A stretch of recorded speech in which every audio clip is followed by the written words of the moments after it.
क्या इजराइल को इस हमले के बारे में पता था? क्या जानबूझकर नेतन्याहू ने हमला होने दिया?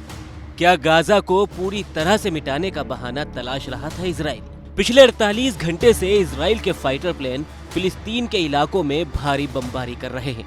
फाइटर प्लेन से गिराए जाने वाले बम लेजर गाइडेड है, यानी निशाना सटीक। टारगेट को पूरी तरह से बर्बाद होना बिल्कुल पक्का है। बताया जा रहा है कि इजराइल ने 500 जगह बम गिराए हैं। उनका दावा है कि ये सभी हमास के ठिकाने थे। इन हमलों में अब तक 700 लोगों की मौत हुई है। 3800 लोग गंभीर रूप से घायल हैं। फिलिस्तीन का दावा है कि इजराइल नागरिकों को निशाना बना रहा है। साथ ही फिलिस्तीन का ये भी दावा है कि इजराइल हमास के सफाई के बहाने उसके इलाकों पर कब्जा जमाने की साजिश रच रहा है। इस दावे को हवा तब मिली जब इजराइल ने गाजा के पास 1 लाख से ज्यादा सेना को इकट्ठा कर लिया।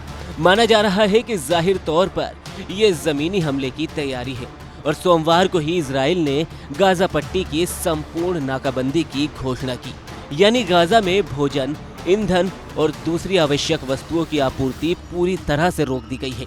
फिलिस्तीन ने इसे अंतर्राष्ट्रीय कानून के तहत युद्ध अपराध के बराबर बताया है। फिलिस्तीन का दावा है कि इजराइल दरअसल जमीन पर कब्जा करने के लिए गाजा की घेराबंदी कर रहा है। गाजा का इलाका 10 किलोमीटर चौड़ा और 41 किलोमीटर लंबा है। 48 घंटे पहले इसी इलाके से इजराइल पर हमला हुआ था। अब उसी इलाके में इजराइल भारी बमबारी कर रहा है। इजराइल की दलील है कि उस पर हमला करने वाले हमास के आतंकी इसी इलाके में छिपे हैं, लिहाजा उसे जवाबी एक्शन लेने का पूरा अधिकार है। वहीं फिलिस्तीन का कहना है कि आतंकी हमले के बहाने इजराइल नागरिकों को निशाना बना रहा है और उसकी नियत जमीन पर कब्जा करने की है, जैसा वो हर युद्ध के बाद करता आ रहा है। अगर फिलिस्तीन के इन आरोपों की पड़ताल करें तो युद्ध के बाद जमीन पर दखल की एक क्रोनोलॉजी सेट होती दिख रही है। इसको समझने के लिए 14 मई 1948 में लौटना होगा। दरअसल इसी दिन इजराइल का जन्म हुआ था और यूएन ने ये तय किया था कि इस इलाके की 42% भूमि पर फिलिस्तीन का कब्जा रहेगा, जबकि इजराइल के पास 55% और यरूशलेम के पास 3% हिस्सा होगा और यरूशलेम पर अंतर्राष्ट्रीय नियंत्रण होगा। लेकिन आरोप है कि इस सहमति के बाद छिड़े युद्ध में 7.5 लाख फिलिस्तीनियों को अपने इलाका जबरन छोड़ना पड़ा है। इजराइल ने फिलिस्तीन के इलाके पर कब्जा किया और वह यहूदियों को बसाया गया। फिलिस्तीन के दावे के मुताबिक हर युद्ध में इजराइल ने हर बार जमीन पर कब्जा कर लिया और अगर आप नक्शे को देखें तो हालात का अंदाजा आपको भी हो जाएगा। 1917 में हरे रंग का इलाका फिलिस्तीन का था।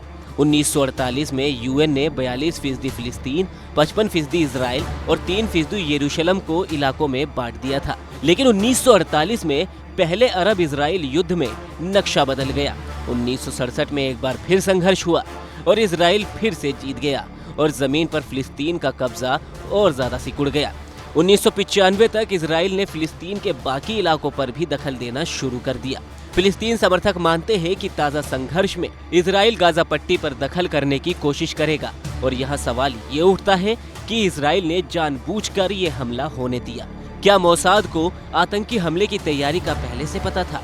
फिलिस्तीन का आरोप है कि इस आतंकी संगठन हमास की साजिश का इजराइल को पहले से पता था। अगर वो चाहता तो आतंकियों को हमले से पहले ही काबू कर सकता था, लेकिन इजराइल ने इस हमले को एक बहाने के तौर पर देखा ताकि वो गाजा पर भीषण हमला कर सके और उस इलाके पर जमीनी एक्शन से कब्जा कर सके।